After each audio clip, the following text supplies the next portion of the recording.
Paris থেকে কিছুটা দূরে সবুজে ঘেরা এক অপূর্ব পরিবেশে আমরা এসেছি এবং যেখানে এসেছি সেটা পৃথিবী খ্যাত শতধু সন্তি এবং এর ইতিহাস ঐতিহ্যের ব্যাপারেই অনেক কথা, ইতিহাস, গল্প রয়েছে। চমৎকার একটি সেতু বা প্রাসাদ এবং এর আশেপাশে দিয়ে রয়েছে নানা ধরনের ল্যান্ডস্কেপ এবং পরিবেশ, যেটা প্রাকৃতিক পরিবেশ দিয়ে ঘেরা। এটি ইতিহাসের একটি অঙ্গ, এই জন্য বলা হয় যে বছরের পর বছর এবং প্রায় কয়েক শতাব্দী ধরে এটা ফ্রান্সের ইতিহাসের সাথে খুব ওতপ্রোতভাবে জড়িত। এবং এই অঞ্চলের সন্তালি অঞ্চলের মধ্যযুগ থেকে শুরু করে আজকে পর্যন্ত এই ইতিহাসের নীরব সাক্ষী হিসেবে এটি দাঁড়িয়ে আছে। এটি মূলত নির্মিত হয়েছিল মধ্যযুগের সময় এবং বিভিন্ন অভিজাত পরিবারের হাত ধরে এই দুর্গটি ধীরে ধীরে ধীরে রাজকীয় একটা আবাস স্থান হিসেবে পরিগণিত হয় এবং এটা 1600 শতকে থেকেই আমি বলছিলাম যে এটার ইতিহাস খুব গুরুত্বপূর্ণ এবং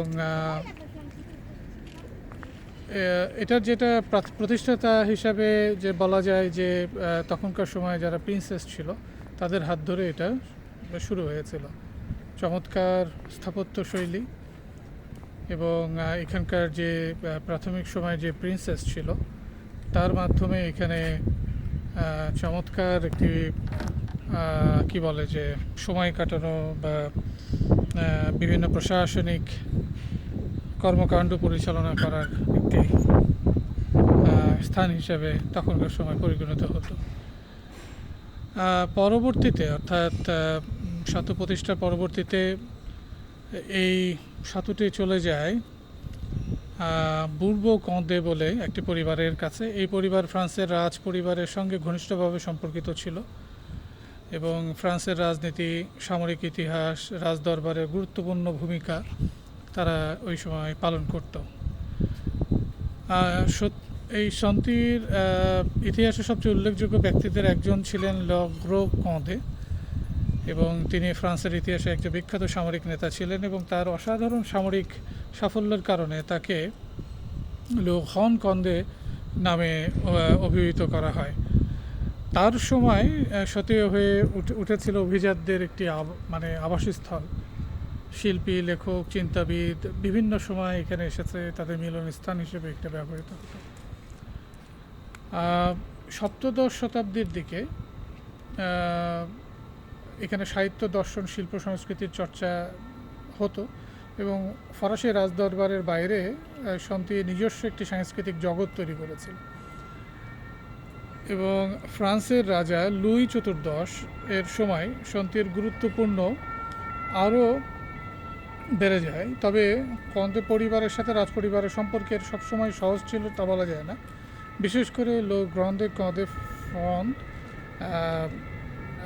বিদ্রোহের করেছিল একটা সময় এবং রাজতন্ত্রের বিরুদ্ধে অবস্থান নিয়েছিল। পরবর্তীতে সম্পর্কের আবার উন্নতি হয় এবং সন্তি আবার পরিবারের সাথে অর্থাৎ মূলধারা যেই ফ্রান্সের রাজ পরিবার ছিল সেই সময় তাদের সাথে সম্পর্ক তৈরি করে এবং আবার সেই অভিজাত শ্রেণীর একটি মিলনস্থান হিসেবে পরিগণিত হয় এই সন্তিয়ে। এই সময় সন্তিতে বড় বড় ভোজ হতো, রাষ্ট্রীয় বিভিন্ন প্রোগ্রাম হতো, কালচারাল অনুষ্ঠান হতো, শিকারের আয়োজন হতো, পাশাপাশি এখানে যে উদ্যানটা রয়েছে সেগুলো উপভোগ করতো সবাই। তবে আপনারা জানেন যে এই ফরাসি বিপ্লবের সময় বিশেষ করে যে ঝড় শুরু হয়েছিল ফ্রান্সে এবং পরবর্তীতে সারা পৃথিবীতে এটা প্রভাব বিস্তার করেছিল, তার থেকে কিন্তু এই শান্তি আলাদা কিছু ছিল না। 1789 খ্রিস্টাব্দে ফরাসি বিপ্লবে রাজপরিবার অভিজাতদের বিরুদ্ধে যে গণবিপ্লব বা বিদ্রোহ তৈরি হয়েছিল, তো তার মাধ্যমে এই সম্পূর্ণ বদলে দেয়। এখানকার কন্দে পরিবারের সদস্যরা তখন ফ্রান্স ছেড়ে বিদেশে পাড়ি দেয় এবং শান্তির সম্পদ ও সম্পত্তি বিপ্লবের মাধ্যমে বাজেয়াপ্ত করা হয়। পরবর্তী সময়ে প্রাসাদের একটি বড় অংশ ধ্বংস করা হয় এবং একসময় যে জায়গা ছিল ফরাসি অভিজাত সংস্কৃতির অন্যতম কেন্দ্র, সেটি রাজনৈতিক পরিবর্তনের নির্মমতার সাক্ষী হয়। শান্তি বর্তমান রূপের পেছনে সবচেয়ে গুরুত্বপূর্ণ নাম অরি দল রে দুগ্ধমাল। তাকে বলা হয় যে এটির মূল কাঠামোগত যে উন্নয়ন এবং পরবর্তীতে আর্কিটেকচারাল যে ডেভেলপমেন্ট করা হয়েছে তার মাধ্যমে হয়েছে। তিনি ছিলেন রাজা লুই ফিলিপের পুত্র এবং ফ্রান্সের অন্যতম গুরুত্বপূর্ণ ঐতিহাসিক ব্যক্তিত্ব। তার জীবনে একটা বড় অংশ কেটেছে শিল্প, বই ও ঐতিহাসিক বিভিন্ন ধরনের